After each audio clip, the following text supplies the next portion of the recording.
In this guide, I'm going to show you how you can use a custom DNS here in Google Chrome. Before we dive into this guide, make sure to like the video and subscribe to the channel with all notifications on. It really does help the channel and lets us know that you want more content like this. We'd greatly appreciate it. And if at any point throughout this guide you do have any questions, don't hesitate to ask us down in the comment section below and we can help you out further. I'm going to be doing my very best to reply to every single comment down there. But the first thing you're going to want to do is actually open up Google Chrome and click the three dots up in the top right. From the drop down that's going to appear, go ahead and select settings, and from this left hand sidebar over here, go ahead and choose privacy and security and scroll down on this page because close to the very bottom you're going to see this little security tab. Go ahead and open that up. Once you get on the security tab, go ahead and scroll down towards the bottom and you're going to see this advanced tab right here. Go ahead and make sure that you have secure DNS turned on just like so. And then you're going to see this option for select DNS provider. Go ahead and click on this thing and you'll see an option for add custom DNS service provider.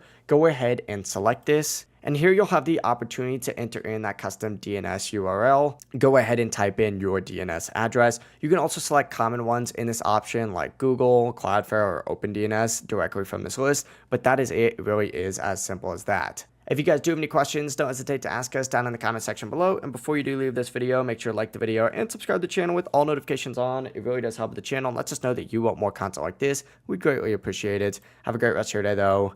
Peace.